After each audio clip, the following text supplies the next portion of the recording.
Open the friendship door. Who the hell are you? Why are we friends? Should we keep this going, or is it time for this to end? It's the Friend Check Podcast, motherfucker!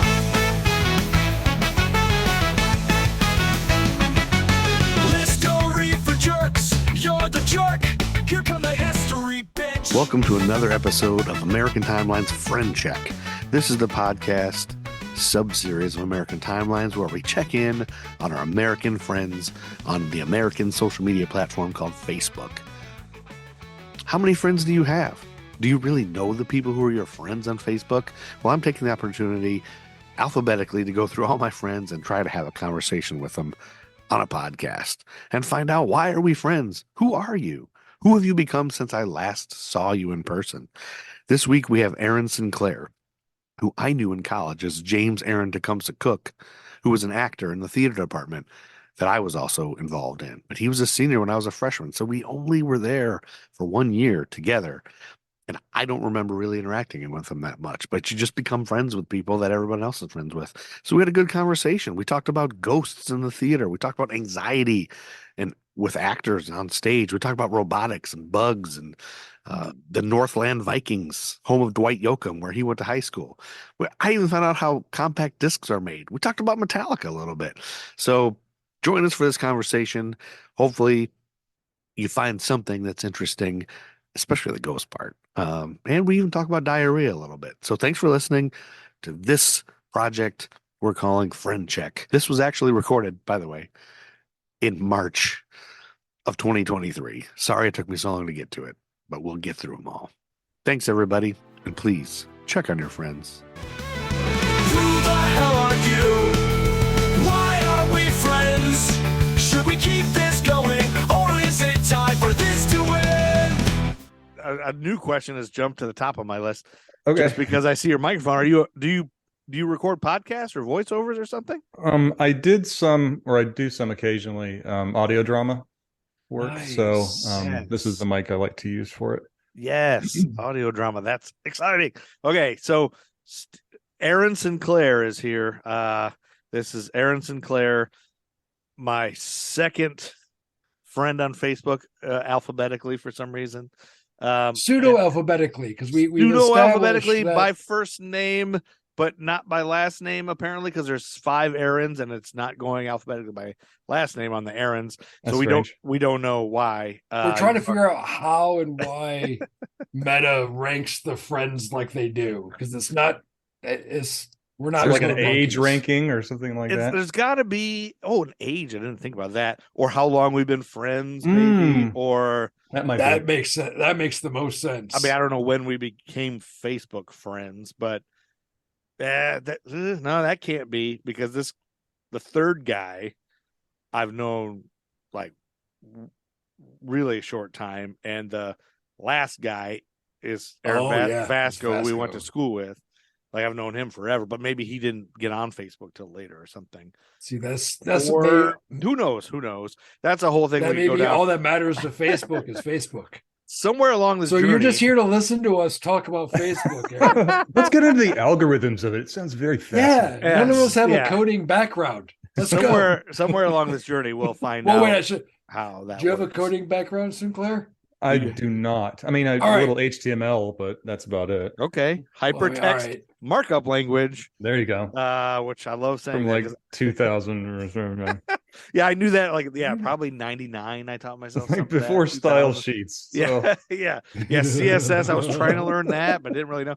So we don't know what this is or what it's going to do or where it's going to go. But just kind of like I spoke with you, is just going through alphabetically to see who are my friends, who are the friends on Facebook. How do you use social media?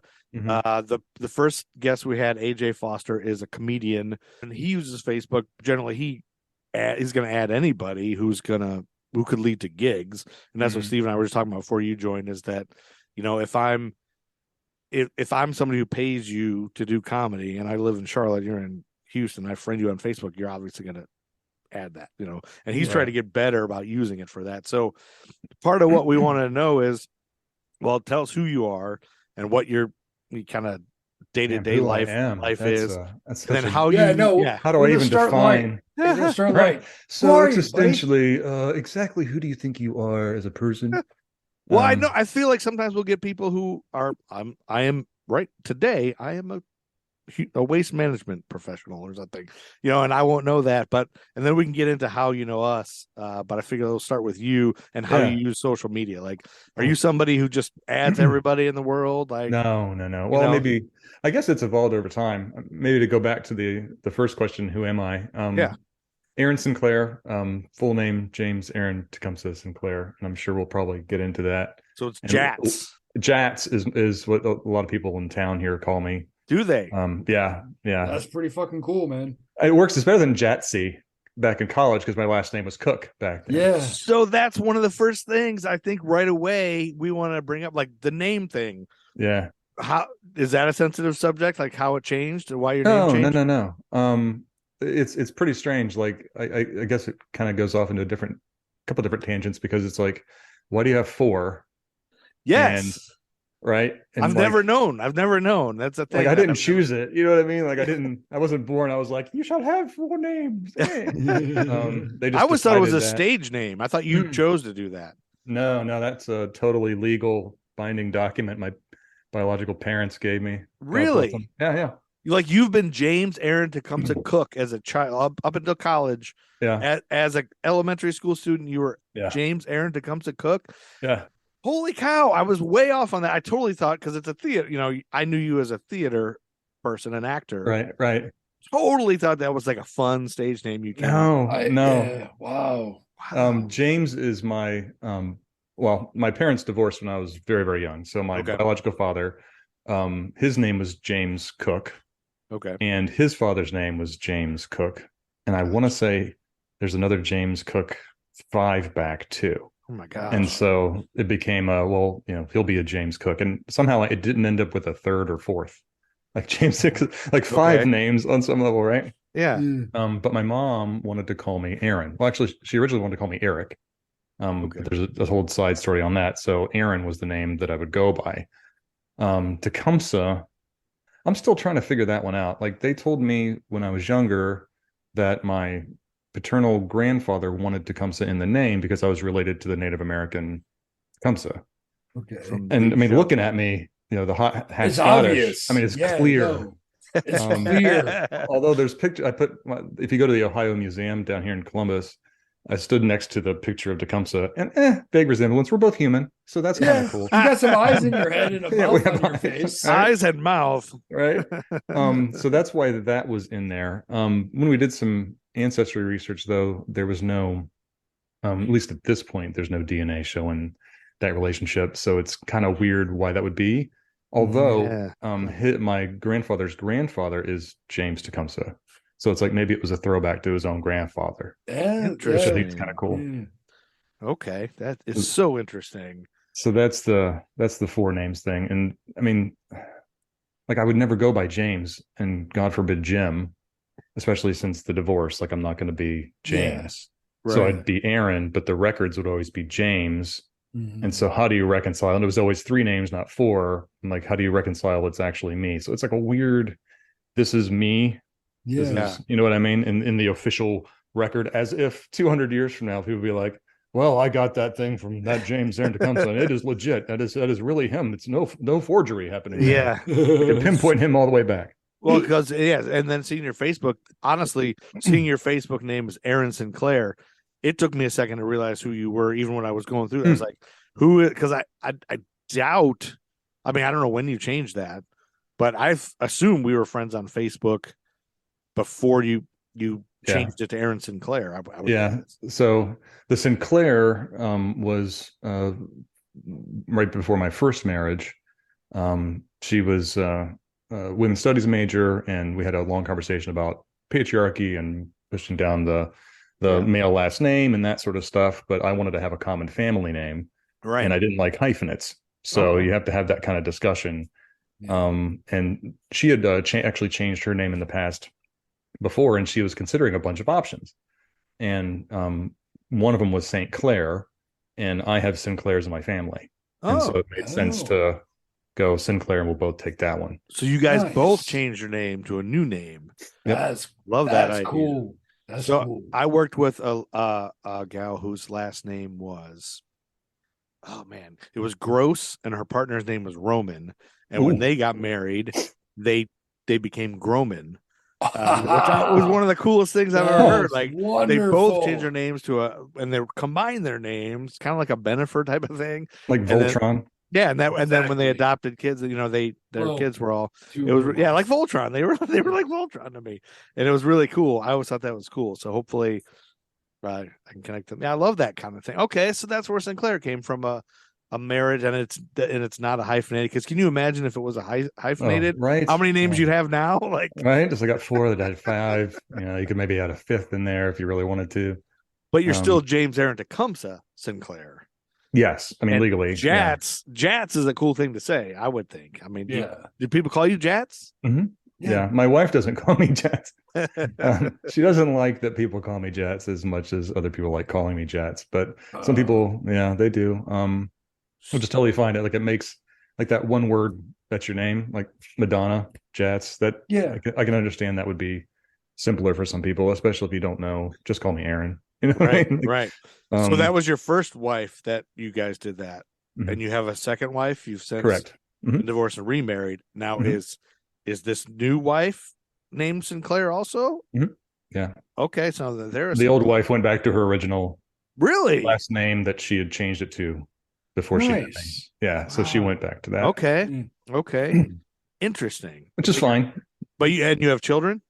I have a stepson. I mean, he's as much of my son as any son could be. And he's is he a Sinclair?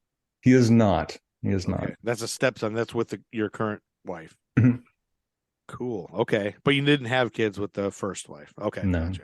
I was wondering, like, what would the kids be named then? How does that work? But that's cool. Awesome. Yeah. So I always feel like sorry to pry, but this is a podcast about you, so I have to pry. Interesting. So what do you? Yeah, that's so. Just the name. That is so interesting. I've always kind of wondered that, and I don't think anybody has been able to clear that up. No, nobody's really asked. Yeah, I mean, which is nobody's weird, asked. right? Like, why do you? I can't believe so because I asked a couple people before we did, so That's and just nobody the way it knew, is. nobody knows about the Sinclair or whatever. But Kane, I figured Kane knew you the best. I don't know why, because I think I met you and Kane around the same time, and you guys were both like theater people that I didn't know. Like when you come into the theater world, it's like it's so intimidating. There's all these people that all know each other and all theater people, and you assume they're all best friends and you're just a stranger, they're all best friends. That's what it seems like as you're older. But then now I realize the younger people. But so the theater world is how we know you. So so what do you do? But what's your day like? What are you now? Like, what would you say? Like if you were on a game show and somebody was like, "Oh, James Mr. Sinclair, Aaron Sinclair, what do you do?" I am a IT security professional. Ooh. Nice. I'm a program manager, so I oversee SAP. No, attack surface, vulnerability management, and user awareness is my current. Wow, that sounds. I just started like 6 months ago, so it's like, I should probably, that's because I was a infrastructure project manager for years before that, with IBM and Wells Fargo.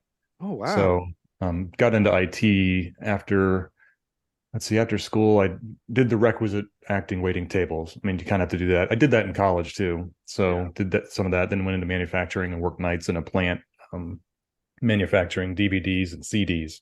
Actually CDs, because DVDs were new. And so there were prototype lines that I eventually got to use from Sweden to try to figure out how to make DVDs and work with engineers and stuff. Whoa, like you're like physically making them. Yeah, like wow. Yeah. Nice. Totally fun. I mean, I have a soft spot for manufacturing.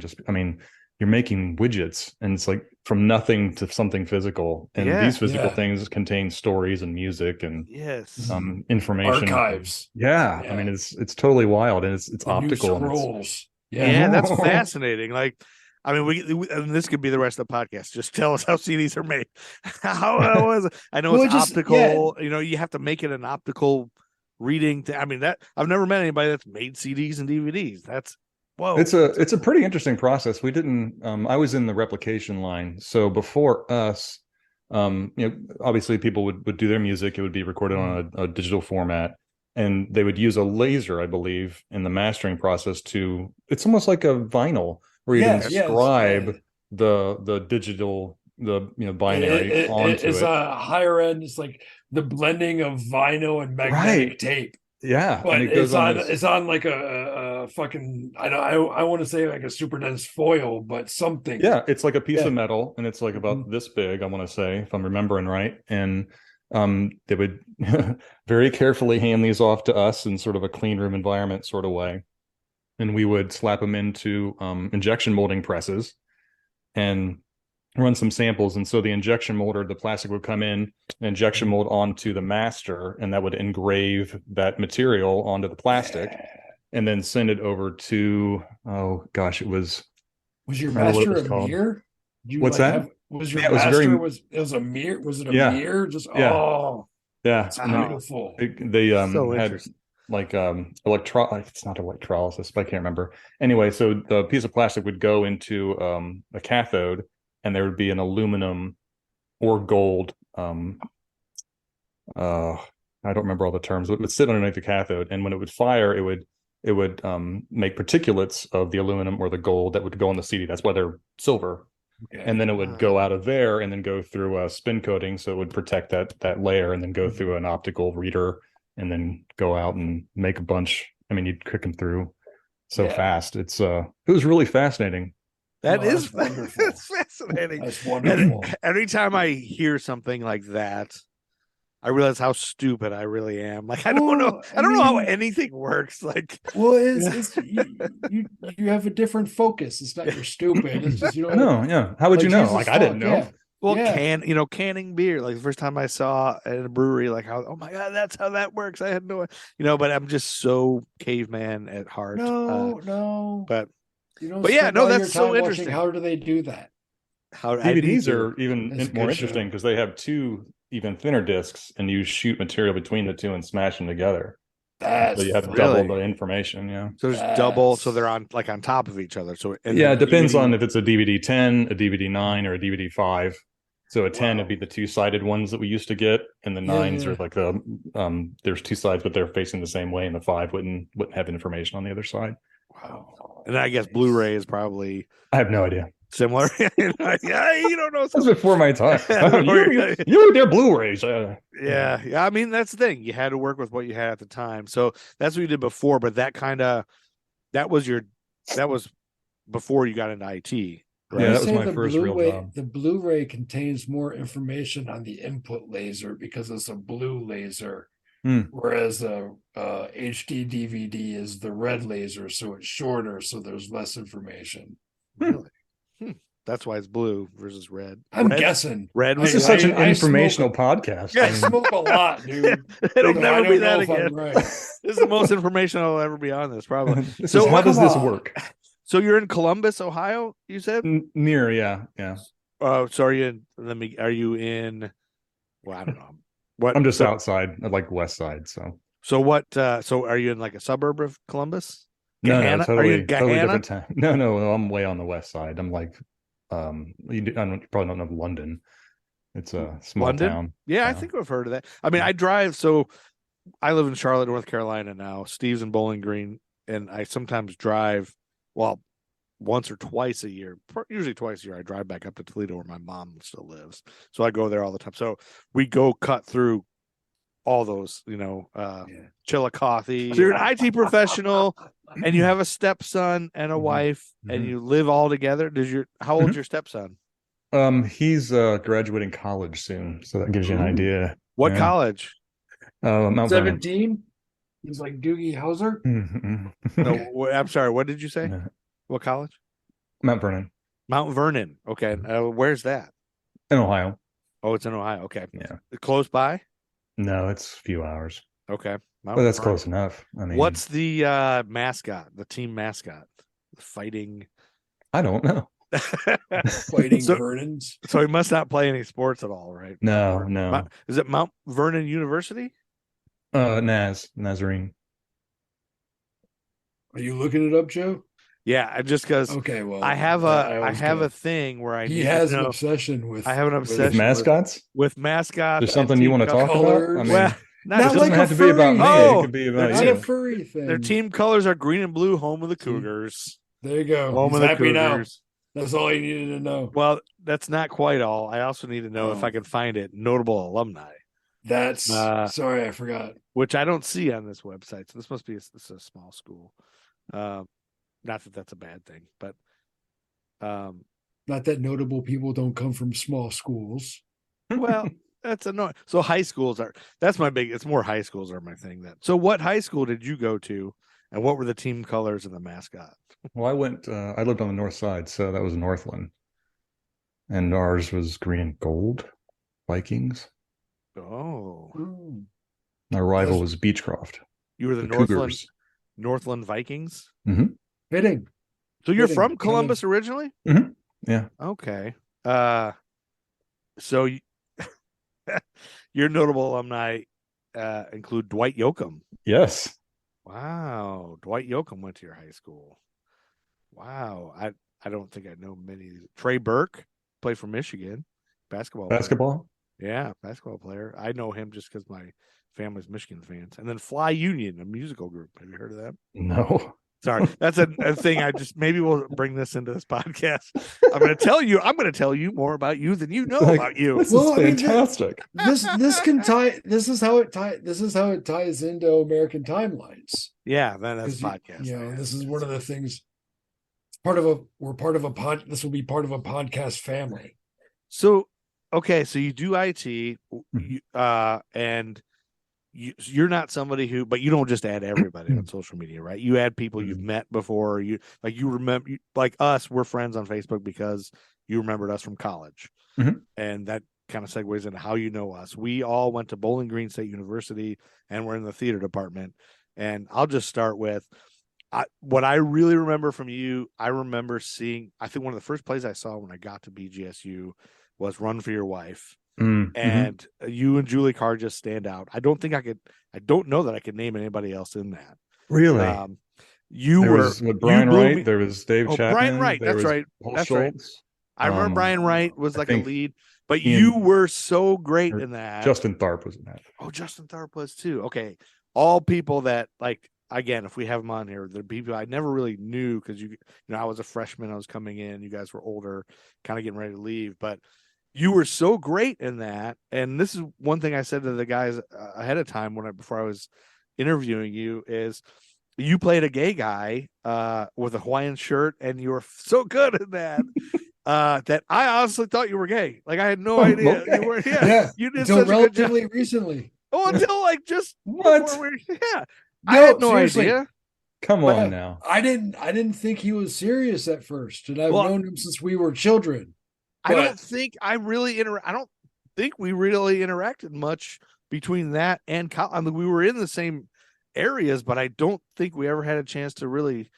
I didn't really get into the theater world till a bit later, but I know we were in the same circles.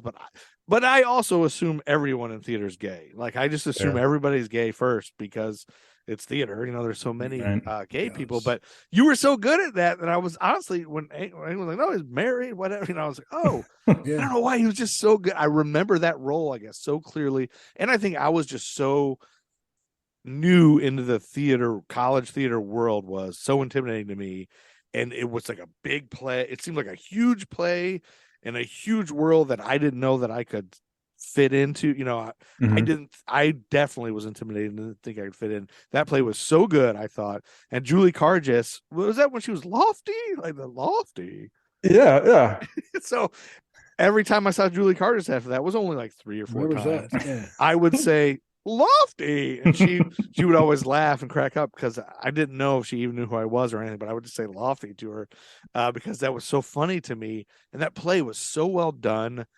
Anyway, so that's, I think, I remember to this day, you had a mustache and a Hawaiian shirt, and you were so good. So that's sounds stupid probably, but that's no, not I at know all. you. but I that was play so is one of impressed. those ones I wish I could go back in time and watch, and not just to see myself, but the audience was they have such a great time Yeah. watching, specifically I think Paul and Brian. I mean, they just work so well off of each other. I would just love to know that experience. Like, I wish I could wipe my brain, And go back in time, go back and watch it, because they were having a riot. I mean, I haven't heard a crowd laugh that hard ever. was it in Eva Marie? Was that in Eva Marie Mhm. Saint? Yeah, Yeah. the big Sounds theater. like, yeah.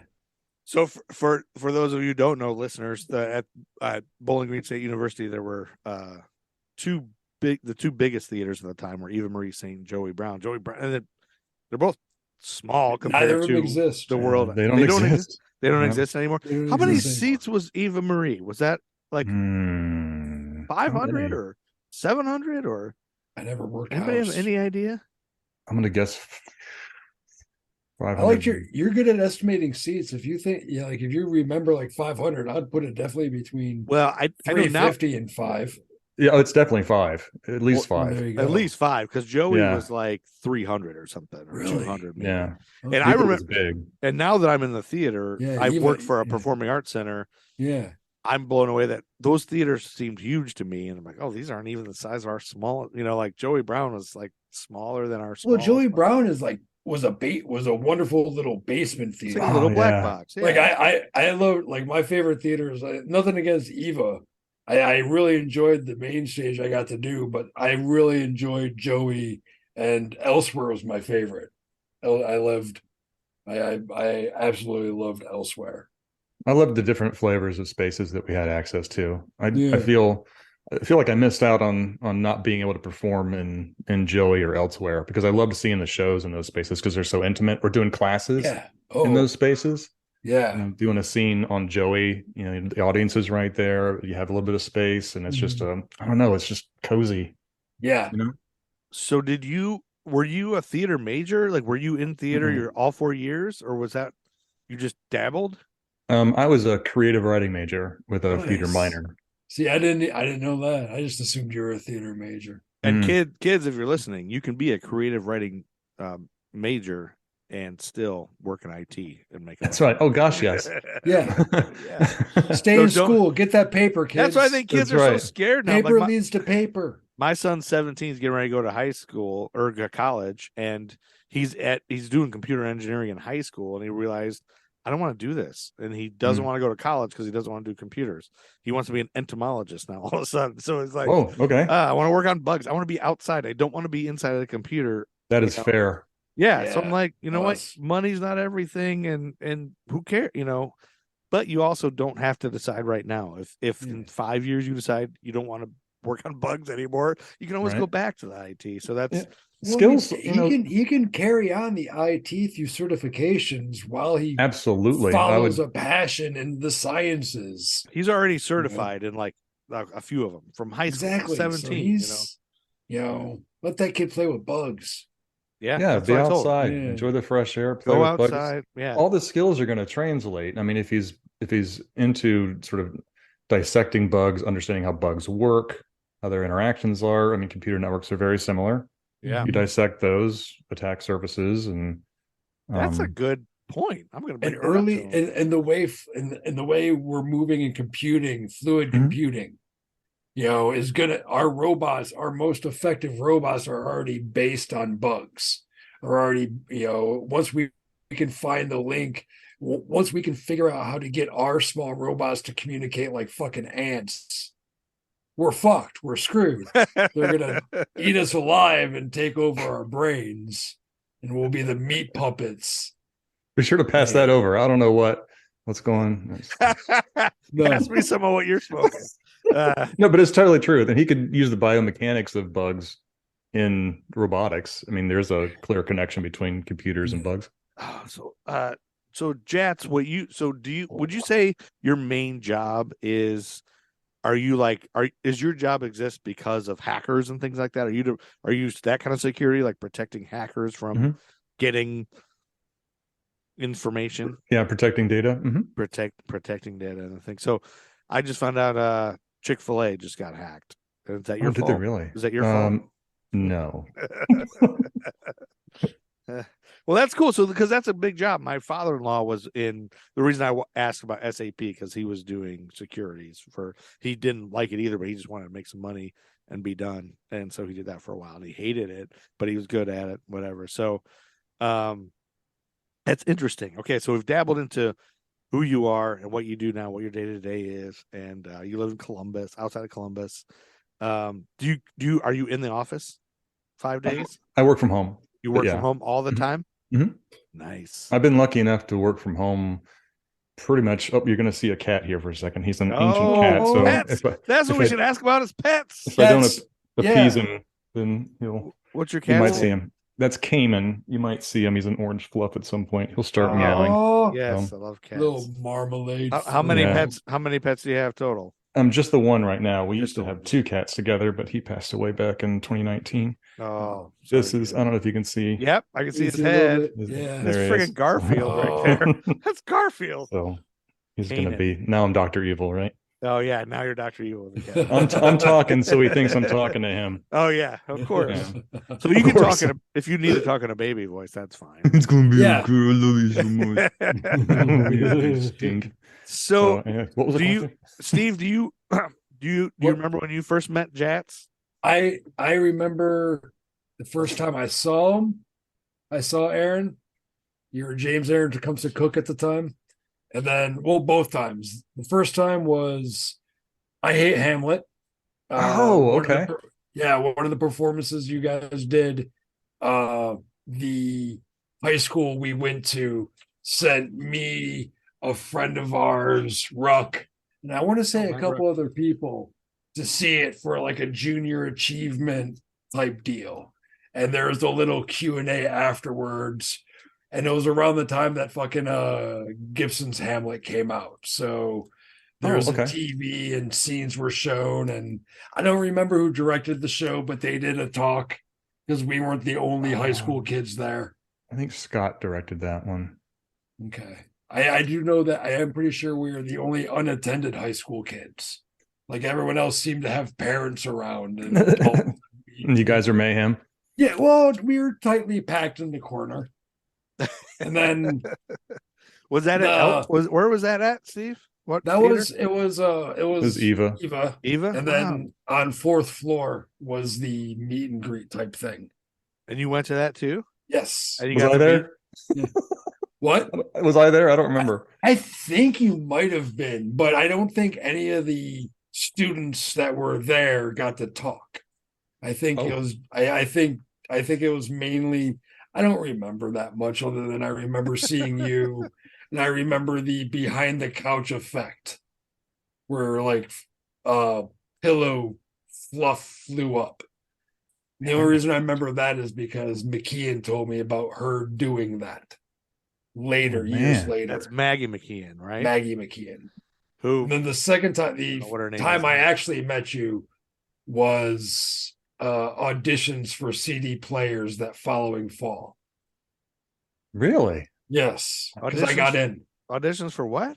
CD players. Is that the CD improv players. thing you were telling me about? Yeah, Now what year was this? Was this while we were in school? yeah. This was fall of '94 because it was after Bird on the okay. audition for the Birds. And so there was an improv troupe called, say it again, CD The players? CD players. Like CD, the Yeah. letters C and D. C and D. I don't remember there ever being an improv troupe that I was aware of. I was in an improv troupe called Relationships on the Road. That's what it was. That's what it was. That sounds I'm sorry. familiar. CD players was later. Relationships on the Relationships road. Yeah. Did you guys Yeah. play in Cause- like coffee shops and bars and stuff? Well, let me think, because we might have had a coffee shop or a bar at one of them, but no, it was Dr. Dina Thomas. I think love it was- her. Remember Dina? Yeah, She I had her started for it up. acting. Yeah. Back in, I want to say 92, Okay. maybe 92, 93. And she was the faculty advisor.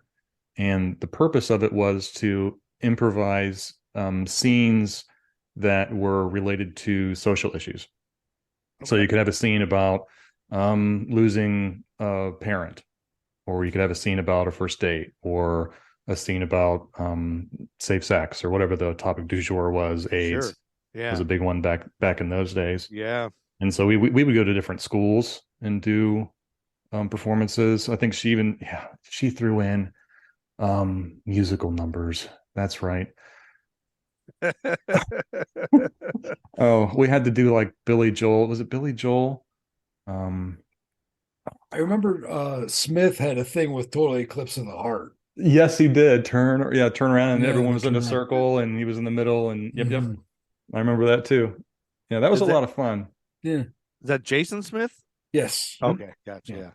I was only in it for a shorter period of time, and then my schedule conflicts, I had to not be in it anymore. Okay. So was I directing it at the time when you auditioned? Do you remember? I think you were one of the directors. I think I went to maybe 3 or 4 rehearsals before I had to bail because it was a night I could work. Did you work at the diner? Is that where you were working? No, I was still working in Toledo at the time. Mm. I didn't start working at the diner until I want to say like 96. I think that's when I bumped into you next, was probably the diner. Probably. Relationships that- on the road. Man, Yeah. that all sounds familiar now. I can't believe. Oh man, I barely remember that. It really I wish- teases at the back of your brain. Yeah, but I remember that being a thing now.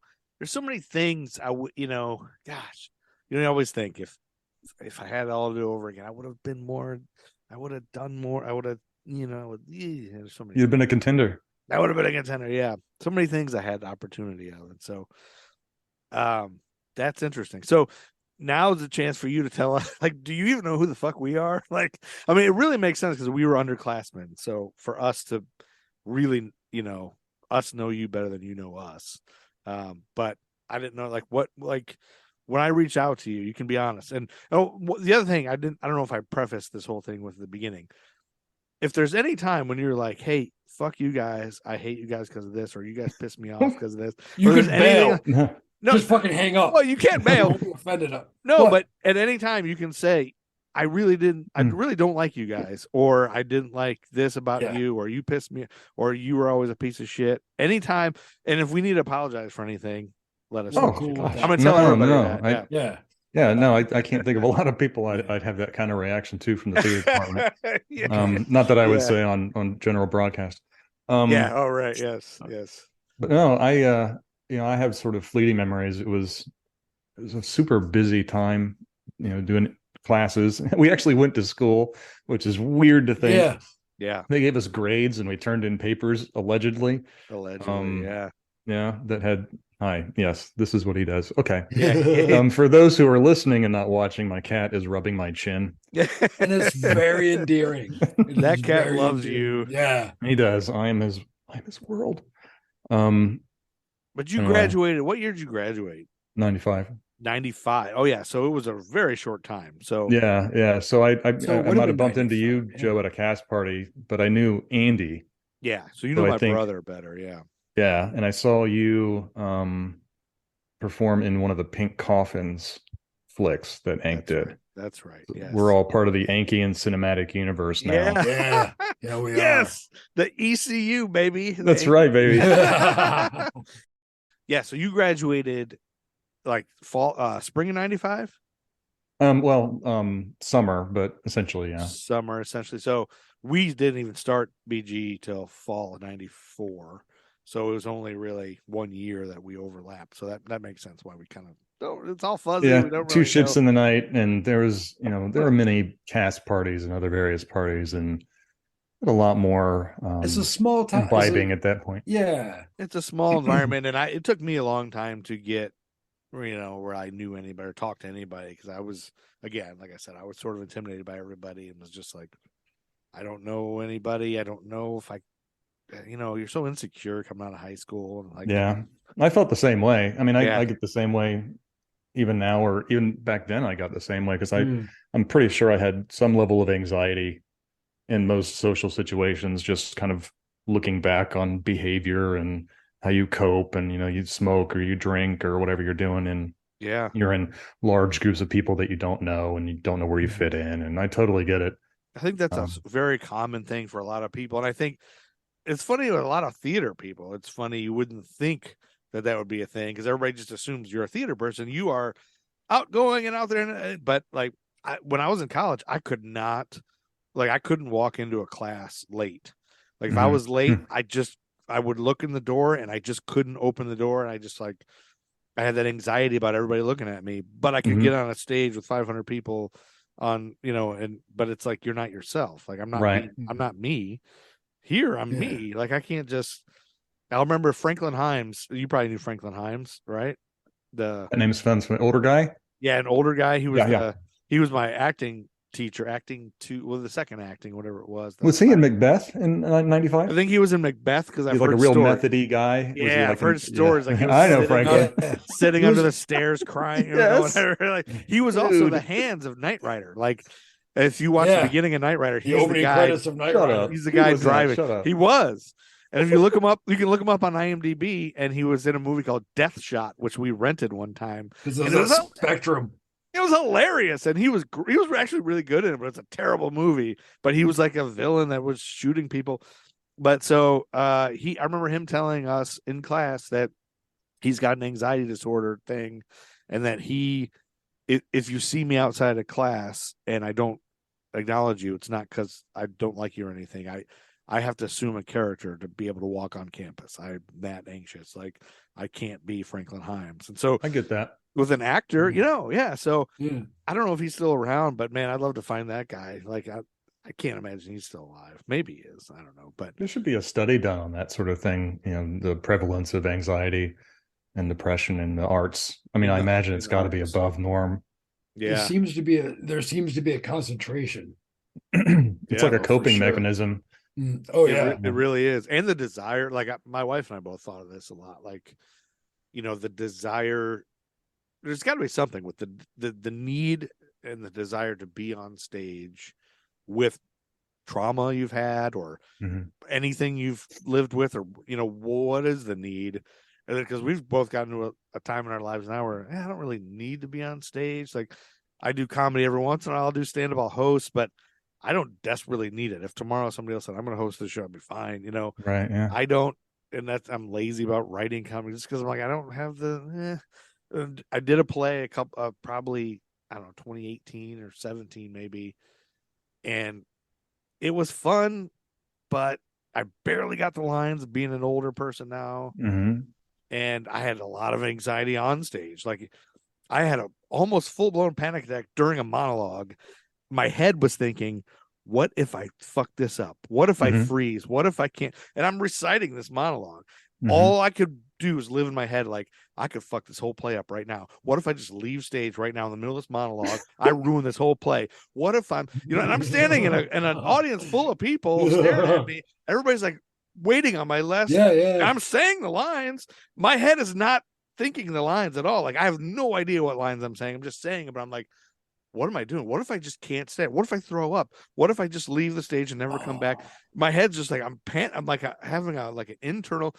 And I felt like I could either talk myself into a panic attack, keep going that way, and I'll freak out and I'll ruin the show, or I can just calm down and go back into the character. And I was like, just go into the character. Just shut up. Stop it. You're not gonna.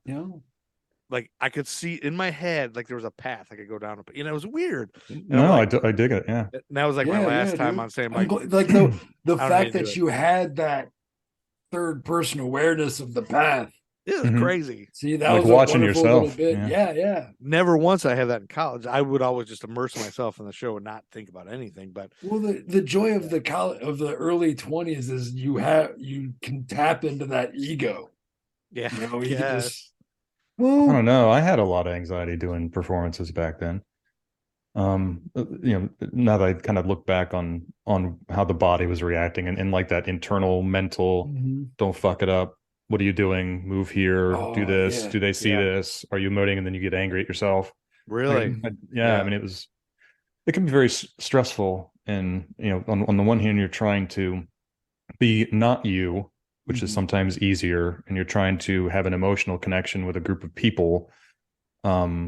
and this is a safe way to do it. You have a structure Mhm. to the play, your lines and your character and their reactions and relations to the other actors on stage and your action with the audience, and it's safe because people are expecting to have emotional moments, whereas in real life it's a lot harder of a bridge. There's no already implied structure to that relationship. So I totally understand it. I remember getting sick before pretty much every show. Really? Yeah. So Yeah. you get like throw up, like fully throw up? The other way, but yeah. Oh, yeah. Yeah. Shit, Just diarrhea. void that bowels. See, Yeah. I find Yeah. that really relaxing. I've taken a hefty. You find diarrhea really relaxing? I found it Well, I mean, horrifying, but it's just to each his own. well, I mean, it's a bowel clearance. I'm sorry to like equate it to your diarrhea. I I mean, there understand is a your level. anxiety, but Well, I really enjoy it. there's a level of relaxation of just releasing everything. It really relaxes me that you yourself have on diarrhea. stage. Oh, that's great. That's funny. No, I mean it's not funny that you had diarrhea before a show. That's No, horrible. no, I mean, that's yeah. horrible. But It's I funny that remember I enjoy those- voiding yeah. my bowels before shows. I would That's show up to the- shows like 3 hours before I had to be there just to Just to mash Oh tear out. it. no, I Just to I would tear it rather up. be Yeah. I have anxiety all the way to where I'm at the theater or at the place of performance. Once I'm there, it's like going on a plane. I've gotten there, I'm done. There's nothing I can do. Yeah, you're Like, nervous about everything I can flying do, I know the yeah, night before. anything You're I- like, ugh. yeah. But once you get to the No, airport, I'll be far like I'm in a show right Yeah. now. I'll be nervous all day at work before opening night, but once I'm at the theater, I'll make a pot of coffee and it's like there's nothing for me that's to not do. good for diarrhea. Well, no, it helps with me I make you a voiding little everything twitchy. out. Yeah, no, it helps get everything out. Oh, I don't like to man. go on stage with anything on the inside but the No, I feel characters that. I'm I mean, playing. I thought that's a good process because I feel quite Yeah. empty and good to go. Yeah. But I mean, you look back, you're like, bodies probably shouldn't do that unless there's some sort of Body was trying to tell you something. right. See, I'm inducing it with, Mediterranean food and coffee. I mean, I'm scared out of my mind. It's the same There's- thing. Yeah. So that said, so Steve's gonna play right now. I did one a few. When's the last time you did theater?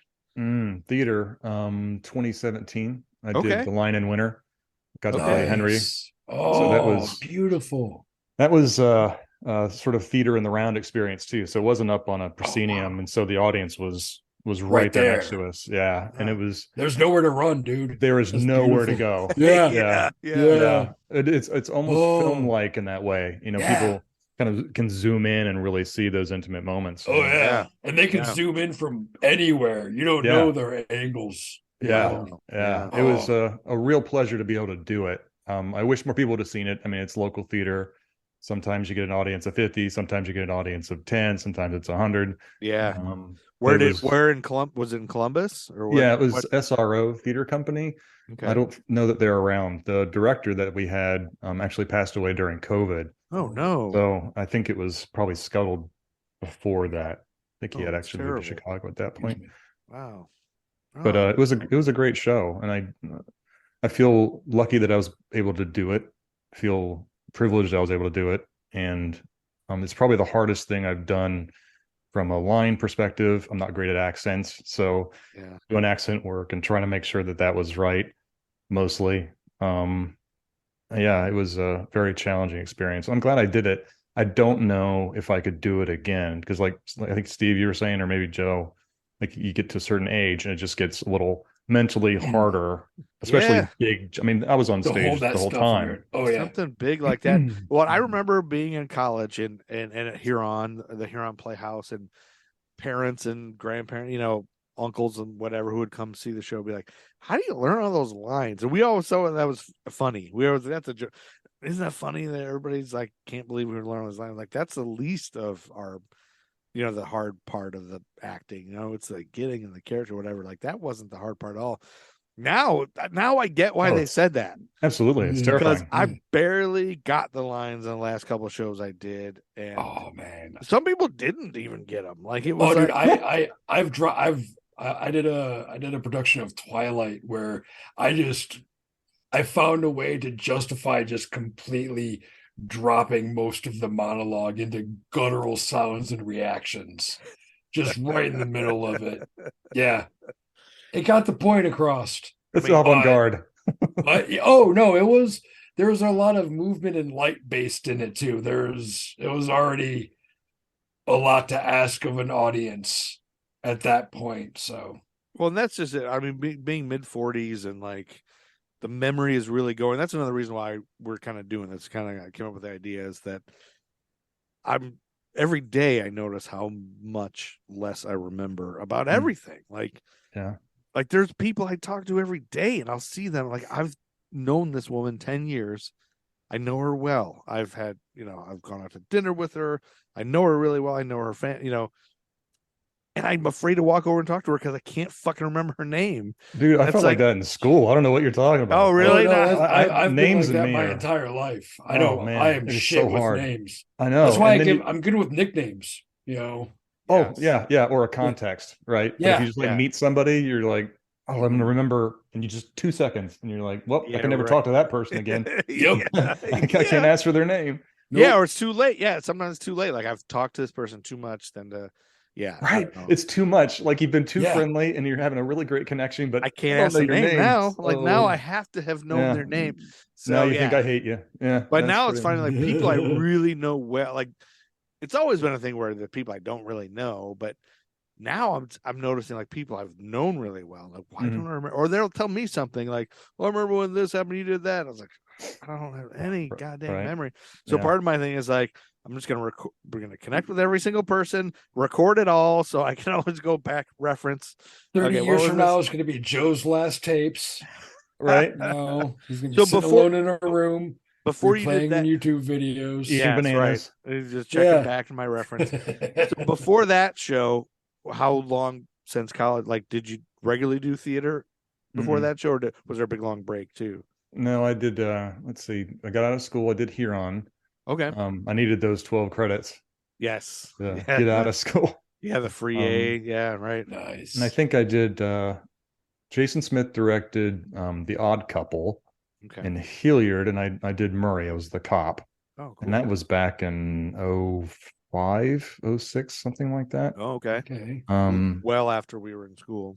Yeah, I think I got looped into direct Arsenic and Old Lace at the JCC back in 97, but the producers did not have anything together, and they were like, we're going up in 2 weeks, we need a director. I'm like, you're not going up anywhere in 2 weeks. So I'm like, this show's canceled. Am I in charge? This show's canceled. Yeah, cancel it. Yeah. Mostly from probably 06 to 2018-ish would be more short films, commercials, industrials, that sort of stuff. That's cool. Which is ironic because I like cameras kind of freak me out a little bit. Like I don't feel 100% comfortable. Like if I want to get an anxiety attack, put me in front of a camera, and that'll be a short way to get me there. It takes a lot to relax and just do a thing and be in a scene like that. Oh man, you were so fucking wonderful at Paul Ross. Oh, that's right. Yeah. That was at your house. It was at a friend of mine's house. Friend's house. Okay. Yeah, I know. It was at a friend of mine's family house. And you were fucking outstanding. Oh, you were in the Paul Ross movie. I watched that. Yeah. I know I watched that. Yeah. It's that party scene, me and Maggie and Becky. I gotta go back and watch that again. Yeah. I'm terrible. That was a lot of fun. Movies. That's great. That's awesome. So you were Paul Ross. Yeah. So the listeners, check out The Passion of Paul Ross it's on Vimeo, I believe, under the Third Lowe's Productions. I think you can check it out. It's a great film, and you'll see Steve and Aaron on there. Okay. Do we have a little more time? Let us know if you're if you're tired. I'm good. You got to go. So what about UFOs or ghost stories? Seriously, that's why you asked if you need to go. Yeah. I want to ask everybody this because I feel like I have a theory that everybody in the world has at least one ghost story that's happened to them or a family, or they've seen a UFO or a pterodactyl. Well, I haven't seen a pterodactyl. I think I saw a pterodactyl one time, but I was very tired when I was driving. I'm trying to think of a ghost story. I don't particularly believe in ghosts, but it's really hard when you have Eva Marie Saint Theater and Alice Yes. because what it was Sherlock. It was the Death and Life of Sherlock Holmes. Okay. And I was playing. I played 4 different parts in that one, and one of them was Roylott, who is at the top of this. There's a bridge. It's like sort of cattywampus like this. It's really, really high. It's probably 11 feet and 13 feet. Okay. And behind it would be a waterfall for the big Moriarty Sherlock Holmes fight scene. And at the end of the act, I was walking. There was no rails. I mean, why would there be OSHA safety standards on a theater production? It's a theater production. Yeah. It's a fine. college theater It's production. fine. They're college Yeah. kids. College kids bounce. Yeah. So I'm walking to go off stage, and it's it's the bridge, so you have to go down a set of stairs. And I swear I got to the first step, and something grabbed both of my legs, lifted me up in the air, and I fell down those stairs butt first, bang, bang, bang, bang, bang, bang, bang, and then got stood up. Poof. That's And wonderful. Jason Smith and who else was there? Tim. I think Tim was there. Oh my God. So they saw it that happen, That's sort of thing? Yeah, I think because I went and my feet went in there, and I guess I yelled "wee." I was like "wee," and that was like I should have been killed. Like it doesn't make any sense. But Like something- one leg, something- yes, but not both legs at the same Something time. made you fall and stopped you from getting hurt. Yeah, Well, then Wow. I think we was the right response. I mean, you're going out. I mean, Yeah. that tends to be my we're all going to die now response. Yeah, that's Right, not like- a bad response. Fun is not a bad fear response. You know? Yeah. Did you Yeah, say no. that was in the Joey Brown Theater? No, that was No. Eva. Eva. That was So that's Eva, yeah. Alice. Yeah, Alice was the ghost there, and there was like the man. Man in Brown. Supposedly the man in brown, or I thought it was the man in the hat room or whatever. The man in brown. Yeah, yeah, He was same. in the hat room at the Joey Mhm. Brown Theater. So anybody else listening that doesn't know theater, like probably every theater is supposedly haunted. That's like a thing in the theater world. But Mhm. BGSU made like a list of, it was like there was a book called Haunted Ohio where yeah. it was On in Ohio there. 4. It was at Ohio 4. There you go. Where Alice was the ghost there, and I feel like it was the man in brown or whatever, and the Joey Brown the hat room. Maybe it was both theaters where the stage manager, the custom was the stage manager has to invite the ghost Mm-hmm. the night before opening night Mm-hmm. alone. They have to go on the stage, nobody else there but them and the ghost light, I guess, and invite the ghost, or else all doom is going to happen, right? Mhm. Yeah, we had a lot of crazy stuff happen during Macbeth. During Macbeth? Oh, Yeah. you can't say Macbeth. Can we say Macbeth now? I It's can just say in- Macbeth. Yeah, no, It's just not yeah, in the theater, yeah. right? That's the whole thing. Yeah. You can't say Macbeth. You can't say, we don't have to say Scottish play right now. No, we're not in. But if we're in the theater, we can't say it, right? Is that the I mean, unless we want to believe in math, believe in we what? can say math. Math? We can, if we want to believe in math and science, we can say Macbeth wherever we Oh, want. yes. Yeah. But theater people get mad at you if you say it. Oh They no, won't. I've said it a few times in the theater that I'm on the board of. They don't like it at all. They'll get very mad. Weird. Like, I didn't know that was a thing until Yeah. I got like really yelled at. There's like Uh, a whole thing about turning around and spitting to remove like the smear of saying it. Mhm. Really? Yeah. That's They- crazy. Yeah. Those Yeah. of you who don't know theater, that's a thing, and this is probably a thing since there's so many theater people, Steve and I know. There's gonna be a lot of conversations about this kind of stuff, and people get mad at us. It's probably out there, but you're so what kind of thing? Can you remember any of the stuff that happened during Macbeth? Because I think Yeah. so. Brian, my Yeah. friend Brian McCartney, you know Yes, Brian McCartney? Squeaky. Yeah, we're Squeaky. frat You know him as brothers. Squeaky. Oh yeah, frat brother. Oh, I didn't even think to ask him. So I moved to Chicago after college and met him, and we became really close friends. Like he was in my wedding and everything. So Oh, shit. yeah. Like Brian and Jessica, Yeah. we lived right by him in Chicago, and we hung out. We started hanging out and did shows together, did things together and hung out. And, so we're actually really close friends now. Well, tell him I said hi. Yeah, I will. Shit. I didn't even think you knew him. I didn't realize until you said Macbeth, because then I remembered he had some stories about Macbeth. And he Yeah, was to talking stand to or not stand to. I remember his line. about- Yeah. You remember his line? Yeah, Brian. Brian's great. Yeah. So Brian currently he is Santa Claus every year in the Chicago Symphony. Wow. And his daughter Charlotte is close to my kid's age and everything. So I feel like he's told me some things that happened in Macbeth But do you remember any of the things like in particular? I remember something about a prop dagger going missing, and it was missing for most of the show, I think. And then it like appeared center stage, just appeared. And I don't remember if it was actually like stuck into center stage or not, but it appeared center stage. That would be creepy. Like curtain up or lights up and bang, it's right there center stage. And that wasn't intentional. I remember something about that. I know our lighting was all wonky too. Light cues didn't get fired. My only ghost story about the theater was, and it's hard to know. It's like, is this really what happened, or is this from telling it? Every time I tell it, try to embellish it a little bit more. So it's probably very embellished. But you just shine that. I was in Blood Wedding with Al Gershuts, who was like a Spanish Al Gershuts. Yeah. Al Gershuts. Remember Al Gershuts? Yeah, he knows everybody. Yeah, he's now a rapper in LA named Red Eye. I don't know if you're friends with him on the Facebooks, but yeah, I don't know if he's called Red Eye on Facebook or if we're still connected. I thought he changed it to something else. I think his name is Red. I mean, at least last I looked it up. We'll see when we get to Al. Everybody knows Al. He's a great guy. Yeah, Al. Yeah. So I was very nervous because Al, his reputation was as kind of somebody who's kind of out there. Like he's not always checked in mentally. Like I don't know. So I had a knife fight with Al in this play. We had to have a knife fight, and somebody got real knives. Like we had real sharp knives.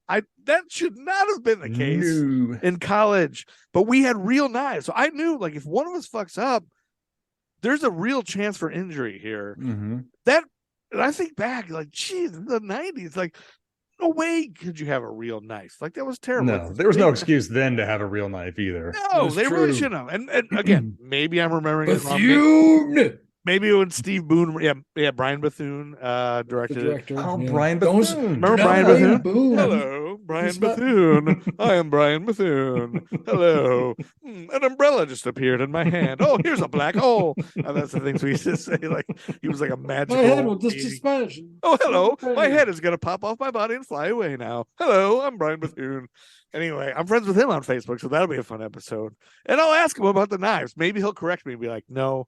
They weren't real knives, but in my mind, they were real knives. And I knew if anybody made a wrong turn, and I was like, I remember talking to everybody like, Al Gershuts is going to kill me. I'm going to get murdered by Al Gershuts on stage because that guy is out to lunch. It's just as funny now as it was then. Yeah. And so I guess opening night, I can't remember the name of the woman who was the stage manager. Anyway, I think they forgot to invite the ghost. Opening night, and so I'm in a knife fight with Al, and there's a time where Al has to stab this way, and I'm supposed to, go the opposite way, and I screwed up, and that's why I say it's the ghost's fault because I screwed up, not Al, which is probably just because I'm the fucking idiot. But anyway, I dodge into where he's supposed to stab. So Al would have been perfectly justifiable by stabbing me with a real knife because I did the wrong thing. But Al went the right way. Like he, at the last minute, moved the other way and didn't stab me. And I blamed all that on the ghost. I'm going to blame all my theater fuck-ups from Bowling Green on the ghost now. Thank you for giving me that out. I've been really stressing about some things that happened. Well, now that I'm saying it, that's really just me fucking up. I'm blaming on the ghost. There was something else I feel like that happened. Maybe it was just that. I don't know. Well, I mean, there's always a lot of stuff with Blood Wedding. It was a weird play. How could I fuck up? I'm great. Al is the crazy one. But Al probably was thinking the same thing about me. Who's this idiot, that doesn't know anything? But Al used to get drunk on bread. I remember that. Like he had a weird disorder where eating bread would make him drunk. Do you remember that? That is vaguely familiar. Huh. I would love to have Al. And alcohol didn't make him drunk, did it? No, did it make him hyper? Maybe alcohol didn't. I don't think he drank for some reason. I don't know why I think that. We'll find out when we get to the Al Gershuts episode. True. He's got to be pretty soon. It's in the A's. Like I said, I think his Facebook profile goes by he'd be Red Eye, so he's in the R's. I think he's in the R's, but you can change your own rules, man. Yeah, we don't have to stick with that. Like, I don't know how. Well, maybe he's not even on Facebook anymore. Maybe he unfriended me. I don't know. That goes to like the whole purpose of social media now. Like, what is the purpose of social media now? Yeah, why do we have it? Like, why? Yeah. So that kind of brings up, so why are you friends with me and Steve? Or if it's separate for either of us, like, you just remember us from college? I think probably the initial connection would be from the Yankee and film cinematic universe. Yes, the ECU. Yeah, absolutely. And us being theater people at Bowling Green and having a sort of context similarity. Yeah. Yeah. My thought would be that someday I think there should be a big, huge 90s theater reunion. Would be fun. Like an Ank theater, even an Ank cinematic universe reunion would be fun. Yeah, coming in a costume. Everybody's been in those. Yeah, oh yeah. Everybody's been in those films. So for the listeners, Brian Ank, look him up online. You can look up his films. They're all under Third Lows. You can look at all of them. It's a whole universe of films, and I think they kind of tie in together. I think they're all in the same universe. No, yes. he's just different time periods. Yes, and different multiverses maybe too. Mm-hmm. Yeah, I love Underground. I'd love to see him take another sequel or swipe at Underground. I feel like that had a lot of unmined stuff. Well, are you in Blood Daughter? Everyone else is. Yeah. I haven't seen it. Okay, I'm Jonathan Harker. So okay. So we are all three in this next film that's coming out. That's not. So that's yet. our connection. Yeah. So we're all connected in one film, in Blood Daughter, which I can't wait to see. Because honestly, it was like old movies to me when I filmed it. Like, I had no idea what the film was about. And he was like feeding me my lines as we were filming. Dude, I that is the pure Ank experience for you. Yeah, that's pure Ank experience. You're like, what am I saying? Yeah, there was no script. It was like, say this line. Now say this line. Now say this line. Which I couldn't tell. Yeah, you couldn't tell. Yeah, that's the fun thing about it. It's like, there was no script to memorize, so there's nothing you can memorize. He said, make it up on the top of his head. That's a crazy film. Well, no. In his defense, there was a script. He had a script because I remember I tried to copy it onto cue cards for you. Oh, really? Yeah. For that one. For your pool scene. For the current one. But back in Pink Coffins. Oh no, back in Pink Coffins, no, we made it up. Like that was. Well, there were some script ideas that he wanted to get through, and that was you could have had scripts for other scenes, but not ours. Yeah, the more recent. Let's give him credit there. He did have a script. Well, no, I'm talking about even for Pink Coffins. Yeah, he could have had a script for other people's scenes, just not ours. He had scripts for Dracula and Underground, so exactly. He must have written something. So maybe we were monkeys. Yeah, we were monkeys. Yeah. So he wrote a lot. Dance, you monkeys. Yeah. Yeah. All right. What is do you remember your first concert, Aaron? Ooh. No. Oh, no, I don't. I mean, I can't think linearly in that way.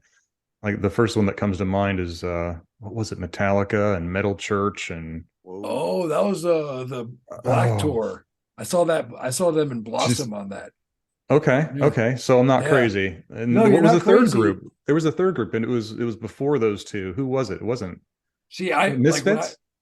It could have been Misfits for you. Like when I saw Metallica, and with Metal Church opening for them, it was on the second leg of their Black Tour, and it was at Blossom up in Cleveland. That tracks. I wasn't in Cleveland. I saw him probably Buckeye Lake or something. Yeah, you saw him, and there's a good chance they had a third group open because of the bigger market.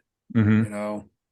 Yeah, that's the one that hits me first. And I mean, I've seen quite a few. I went to a few Lilith fairs. I saw there was a concert with Aerosmith and Poison and few of the other hair bands, and that was, I mean, it was kind of slightly past their prime. It was like late 90s, but yeah, they rocked. What about the most recent concert you've been to? Don't go to many concerts anymore. It was probably a college. Oh, well, live show. So we went to New Year's Eve up the street here, and they had a brass band for New Year's Eve playing like 30s, 40s kind of music. Okay. So that was pretty hip. That's pretty cool. Yeah. Brass band is always good. Everybody likes that.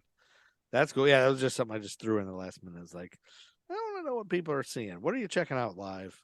Yeah. And then I'd like to do more live stuff. I miss I keep telling people how much I miss Rusty's. Do you remember Rusty's in Toledo? Rusty's Jazz Cafe. Yeah.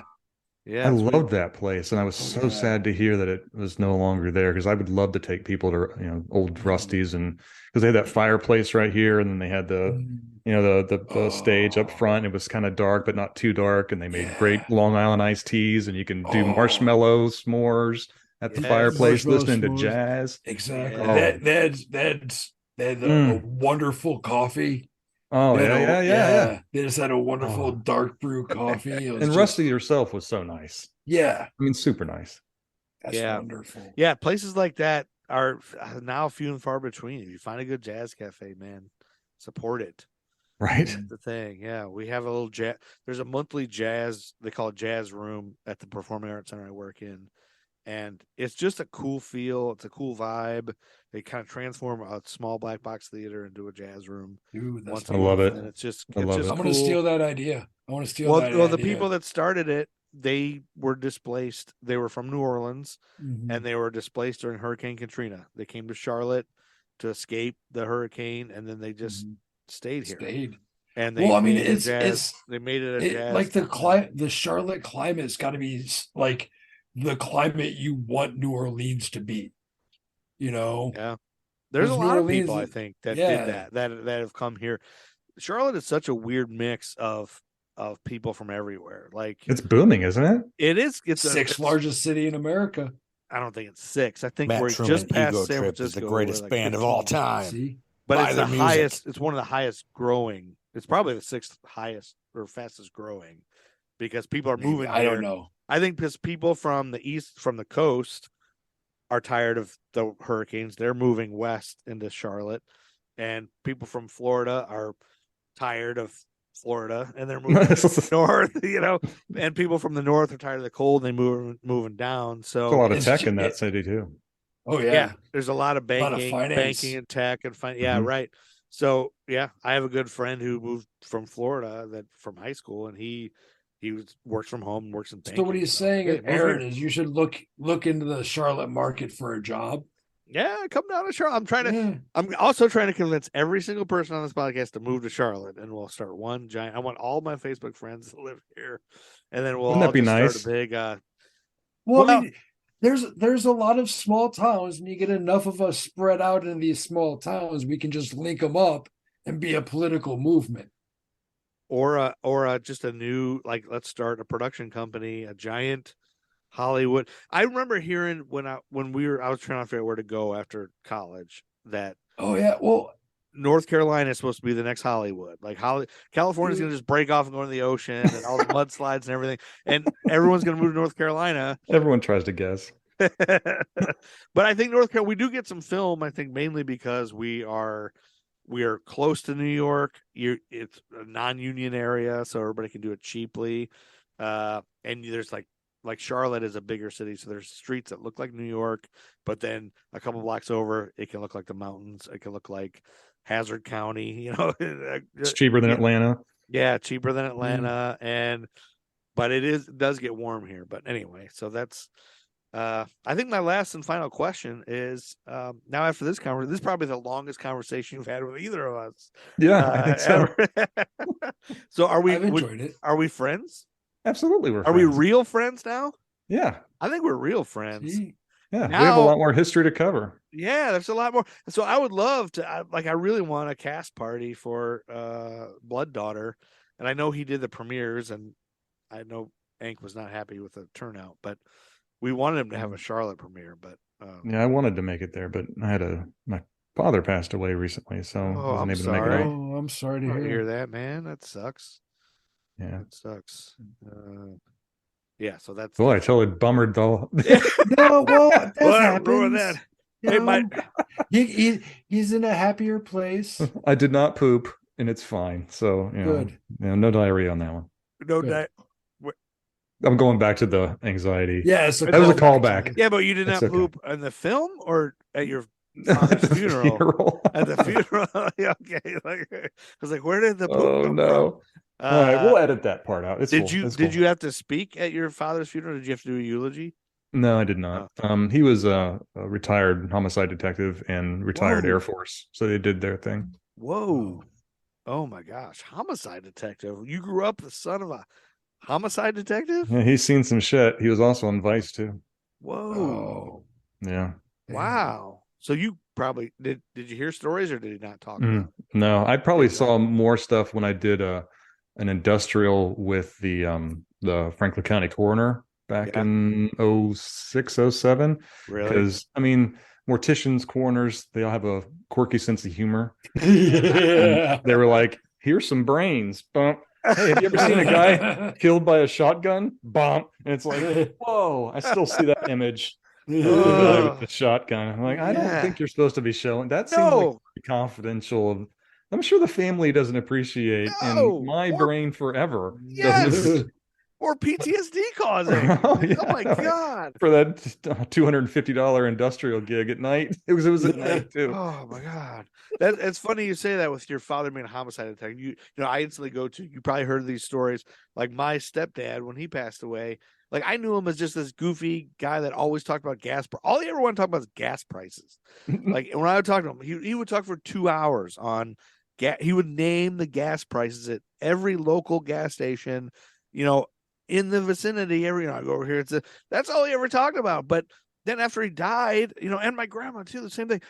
At their funeral, you hear all these stories from people like, I didn't know he owned a bar. Like he used to own a bar in the 70s and they carried a gun on him. Like, what? I didn't know that. Where's his diary? Let's read this thing. Why didn't you tell me about that? Like, That's wonderful. He's probably got so many stories and he's talking about gas prices.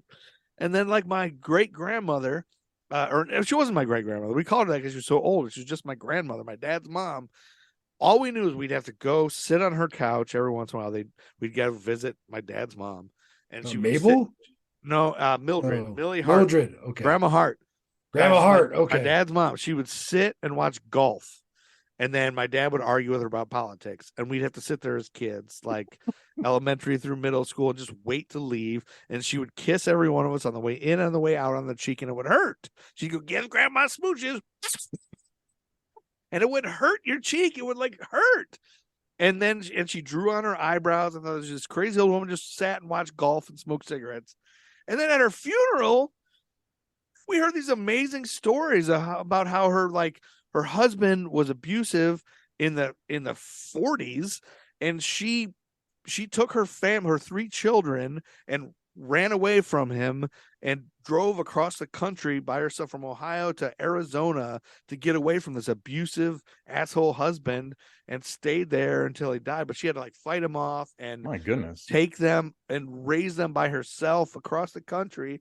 And then she eventually came back or whatever. But it's like, and there people are like, this is the toughest woman I've ever known in my life. I'm like, wow, that lady who watches golf and smokes cigarettes. You could see why she's watching golf and smoking some cigarettes. Man. She's staring at a park, self-medicating at that point. She'd been through it. I had no idea. In the 40s? Are you kidding me? Oh man, the by 40s yourself? and 50s were fucked up. They were fucked up, yeah. And that's fucking scary. Yeah, I regularly talk about on American Timelines, my history for jerks. But anyway, this has been great fun, and thank you for doing this. Absolutely, it's totally my pleasure. Man, thank you. I haven't had a chance to talk to a lot of people, face to face from back in the day, and there's so many stories and questions. And what did you think? And what did you see? And what did you hear? And what happened with this? And do you recall this? I mean, there's so much history that's totally lost to time at this point.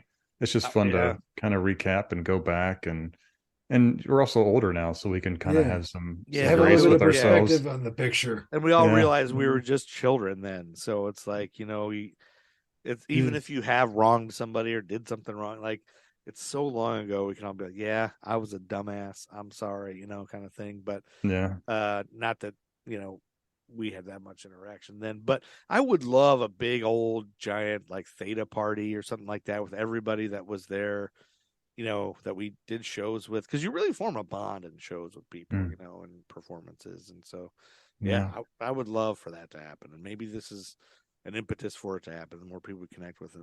Well, I mean, the more times we drop that seed, I imagine more it grows in other people's heads. You saying "drop that seed" sounds dirty to me. Well, me saying anything sounds dirty to you.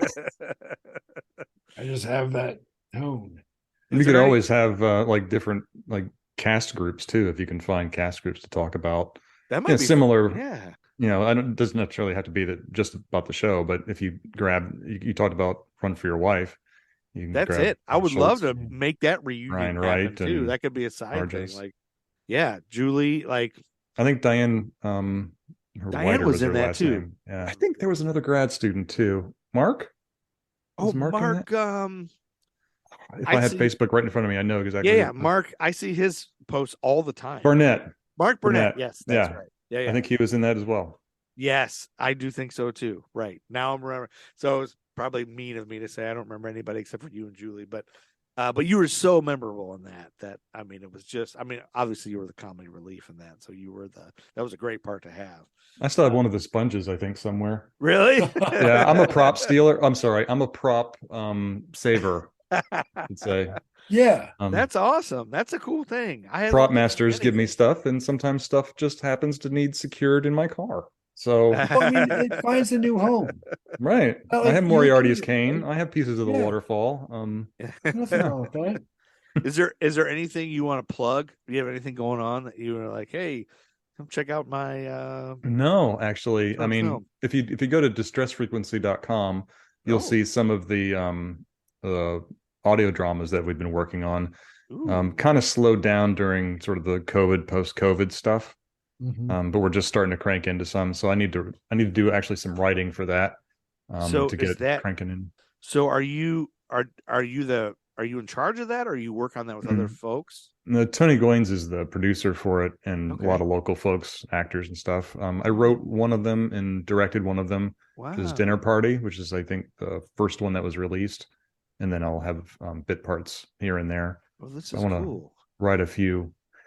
It's sort of sci-fi, ghosts, fantasy. You can find a smattering of stuff, horror, some Lovecraftian stuff in there too. This horror, sci-fi, and adventure from Columbus, Ohio. Yeah, there's oh my god, there's a bunch of episodes on here. Distressfrequency.com. I love. So that's exactly it. That's a great thing to plug. Something I didn't know existed, and it's art that you're putting out into the world. Yeah. And thank you for continuing to do that. So does that fulfill some of that creative need? For you? Yeah, I still want to do more writing. It's one of those. I wrote I had a project back in 2011 to 2012 where I wrote at least one poem a day for a year. Really? And I published that. And so that's out there too on Amazon. Yeah, it's Yay! on Amazon. What is that called? Simple Little Things is the large version with all of the poems, good or ill, and Dealer's Choice is the sort of selected poems from college all the way to now. Whoa, James Aaron Sinclair, Simple Little Things, 365 volumes, 1 through 12. I didn't know that existed. That's the thing I can get on Kindle for free. Yeah. Check it out. Paperback for $16. Fuck yeah, poetry. You're an author. You're an author here on what you fucking why do you lead with this? I don't know. You have you've published 8 titles? Well, it's probably the 365 project was every month I was releasing them in sort of a 60 to 80 page chapbook. And then they're combined into Simple Little Things. Dealer's Choice is the selected, yeah. Yeah, wow. You have a whole thing. You're an author. James Aaron Tecumseh Sinclair is an author. I'm gonna follow you right now on Amazon. Sweet. I gotta log in first, apparently. I can also get a copy and sign it and send it to you if you want to kick me yeah, that's awesome. Yes. I have to 2-step verification on Amazon for me to follow you, apparently. Good security protocol. Way to go. Security. Yeah, you like security. You get it. Multi-factor authentication. Go. Just to follow you, just to like you. Well, I mean, you want to know a real person is, and it's not a bot chasing. That's a good-looking headshot you got on there, my man. Thanks. Oh my God, you're an author, actor, writer. Wow, you're an author. So, author, actor, writer, radio drama, and security, internet security, personnel. I don't know what is your, program manager. Program manager. That's awesome. That's a lot of stuff. You should have freaking led with that. I'm going to. I am purchase- terrible at marketing myself. I don't know. No, yeah, we all are, and I think that's part of the I problem. don't even think about it. Like you've done some things, you've been published. That's a huge thing. I think I'm going to purchase your book. You publish then- poetry, which is yeah. even that's that's fucking dope, man. Yeah, man, that's great. Everybody, you can buy it. So what do we tell them to? I mean, we said the title already. Simple Little Things, 365 volumes 1 through 12 is on Amazon. Look up James Aaron Tecumseh Sinclair on Amazon. Is there anywhere else we need to look at you or follow you anywhere? I don't think so. I don't really do much on Twitter or anything like that. I mean, social media for me, like going back to what you were originally, like the first question was, why do you use it? And I think when I originally got on social media, it was to make contacts, follow people's stories, see what happened to people. Because I really liked knowing, like you guys, what happened to these people? What journey did they go on? And it's just fascinating to see, just because you wouldn't expect some of the life paths that some people have taken, and it's just really cool to see people grow and change. And it really is, and that's the kind of the fun thing about it. I love people, and I love knowing what we crossed a path one time in our lives, and what have you gone? What have you done? And it makes me think of when I met when I see Mike Lashinsky. I see him far and few between, but it's usually like 10, 15 years before between we see each other, or 10, and then we just spend the whole time like, hey, remember this person? What are they doing? I don't know. You hear this person? Oh, this person is this person, and we just feel each other. Oh my God, I can't believe that's what that person's doing. And it's so much fun just catching up with people. So that's why, I mean, this is fascinating to me. So this is amazing. Like, you've done some amazing things, and yeah, you should be proud, sir. I'm purchasing as we speak, not on the Kindle. I'm going to buy one of your paperbacks and support your art. That is sir. awesome. I appreciate you. Oh, some of them are unavailable. Yeah, the 365 chat books won't be available. So I recommend either the full one or the dealer's choice is fine too. Those are the ones I selected out. What is Artifacts? My favorites. A book. That's the first one that I did myself through Amazon. So it's super tiny. Don't even worry about that one. Oh, that's temporarily out of stock also. Yeah. Well, I will definitely support you. This is great. Awesome. Thank you for being here, and thank you for doing this and meeting with us.